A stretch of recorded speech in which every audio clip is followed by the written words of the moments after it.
say, what? Klay Thompson shooting a career low from the three-point line this season. He got a little spicy when asked about his shooting woes yesterday. Say, what? Steph also said that sometimes he said, we want to stay in his ear, meaning, I guess, that we want to keep communicating with you. Do you get a lot of people talking to you about your shot at all? No. What is someone going to tell me about my jump shot that I can't fix at this point? Unless it's Reggie Miller or Ray Allen, I don't know who I'm supposed to listen to. Larry Bird? Steve Kerr, I'll listen to Steve. Steve shot 45%. What? Klay's like, who gonna tell me about how to shoot the basketball? Reggie Miller. You just got to shoot yourself out of it. That's all you can do. I like that he added his coach. Steph could tell him. Yeah, it's a very select company of living human beings. Well, Ben Simmons could teach him a few things about it. Yeah. Klay, go ahead. That's like you guys trying to help me if I'm going through some slump, dropping the ball. Hey, Nick, hey, Jenna. Try squeezing it, see? Try squeezing it with your fingers. Yeah, that's about, Let it hit the numbers. If you ask a dumb question, you should get a response like Klay. Is there any chance in your mind this slump continues? I'm shocked it's gone on for 35 games. I think by the end of the year, he'll be right around 40% again. Yeah, I think I don't know if he'll get that high, but I definitely expect him to come out of it. And by playoff time, he'll be the old Klay Thompson. Have we seen a shooting slump from any of these stars on this team? Well, take Draymond out of it. Well, no, it's just Klay. I mean, Draymond not is not prolonged and this long, bad. no, right? Draymond's in a 3-year shooting slump. All Klay got to do is just go get his prescription changed, like my eyeglasses. Yeah, that's how they write it up. Eyeglasses and other stuff. Get him calibrated. Time to talk the LeBron Lakers. About that. Yeah, Eyeglasses. I had lasers. No, prescription. He ain't talking about eyeglasses.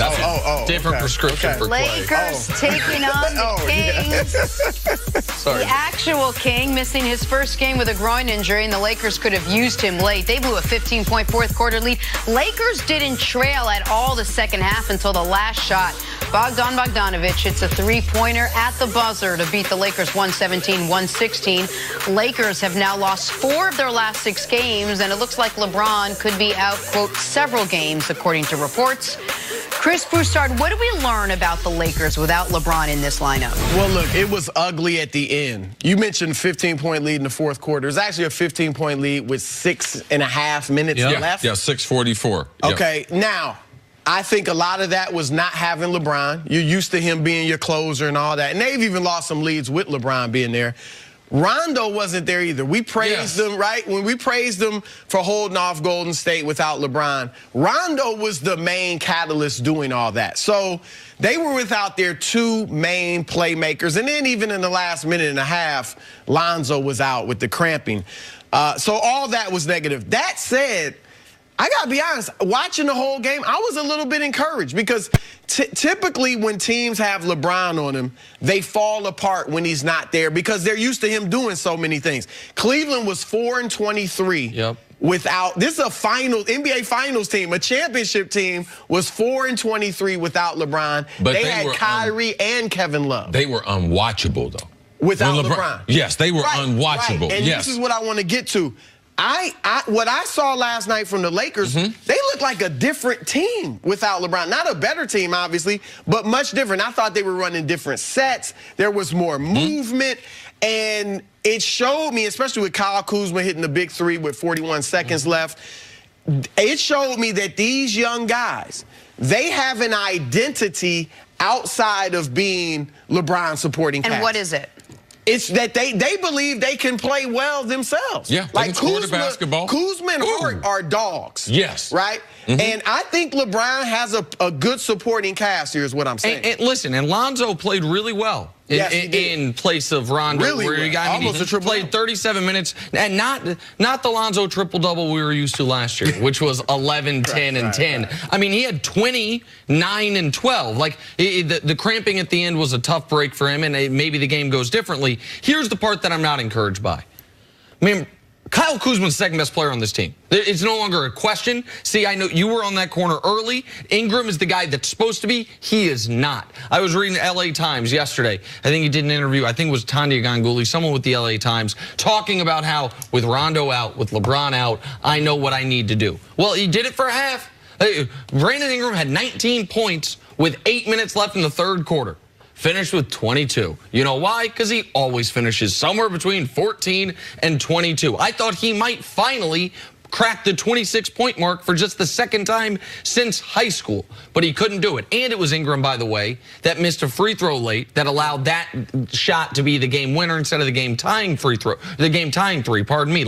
And that's something systemic throughout the team. Certainly LeBron's a big part of that. They're the worst free throw shooting team in the league. So I understand why you're encouraged by some of it, but a big part of this team competing this year was supposed to be Brandon Ingram's development, and that I haven't seen. I have seen leaps from Kuzma, and I've seen flashes from Lonzo. I have not seen it from Ingram. Yeah, I was pleased with what I saw out there to the young players, and I was pleased at Luke Walton. You could tell that he could coach. Their half-court sets were totally different than the sets they run with LeBron in, and that's all coaching. And the kids have a lot of confidence in Luke as a coach. So they were running their sets with a lot of confidence. So you could see their overall ball movement. They've been better defensively as we've gone on throughout the season, but without JaVale McGee, without Rondo. Rondo's the one who staved off the attack of Golden State the other night, Christmas night. So without them, those three players, with LeBron being included, we don't expect the Lakers to be able to win many of these games. But from what I saw, very, very encouraged. Their free throw shooting, that's a team problem. They did miss a critical one last night that would have put the game potentially out of reach. So that's what I want to be able to watch going forward. I know they can improve on that as a team, but you're not going to win many games when you have three of your first 6 or 7 players out of the lineup. The Lakers play a very specific type of ball when LeBron is in there. We talked about that all season. How different did it look last night without him? And is it very easy for him to come back in and pick up where they left off? It was entirely different. I mean, like I said, I've said LeBron is a system. He is a system unto himself. Everywhere he's been, he's played essentially the same way, and everybody else, including the superstars, fits in around LeBron. Last night, you hit it on the head. Luke did a great job. They look like a different team. I mean, they really did. Now, it's not a better team without LeBron. Look, what I'll say is this about LeBron and this team. This is the first time since 2007 when he's had house money. Like, nobody's expecting him to go deep with this team. If they get to the second round of the playoffs, he will get nothing but applause, except from our guys Skip and Rob Parker, right? But for the most part, they'll applaud him for that. So I think LeBron, and I know he's just answering questions, but from this point on, I wouldn't talk about recruiting guys. I wouldn't talk about getting elite superstars here anymore, because they're not getting Anthony Davis this year.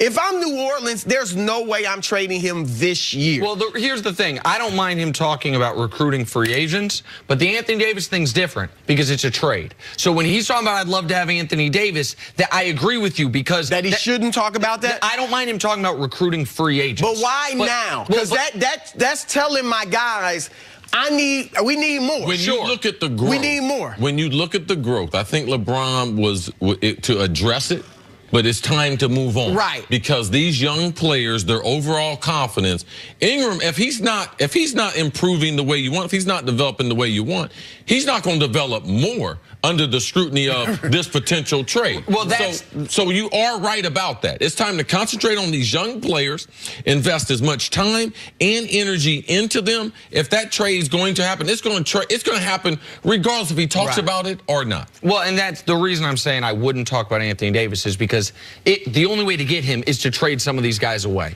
And that's that's the difference between talking about recruiting potential free agents you could add to the team and swapping out what would be 3 of the guys who started last night for Anthony Davis. Here's the one part, though, Chris, that I don't think they're going to be encouraged by. This would have been a great win. You had 5 guys starting last night, all drafted by the Lakers in the last 3 years. It was a homegrown starting lineup, all young guys on the road right after the best win this young team has ever had, and you could have built on that. They were in position to build on that, and they fell apart down the stretch. Like you mentioned, a 15-point lead with 6.5 minutes left, whittled to 1 with 2.5 minutes left. It went away like that.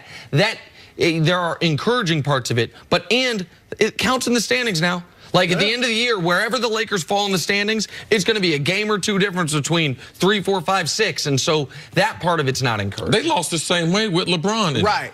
They lost the same way. Yep. Had the lead and couldn't finish at the beginning. They've been building big leads all season, and then in the first half, and then losing them, even with LeBron. So I just think this is a chance to really do something special with this team if Golden State falters. Chris Broussard, thank you so much. Will you come back? Yeah, of course. Can I get that in writing? Just want to write that down. Coming up, can the Steelers salvage their season on Sunday? That's next on First Things First. Keep up the good work.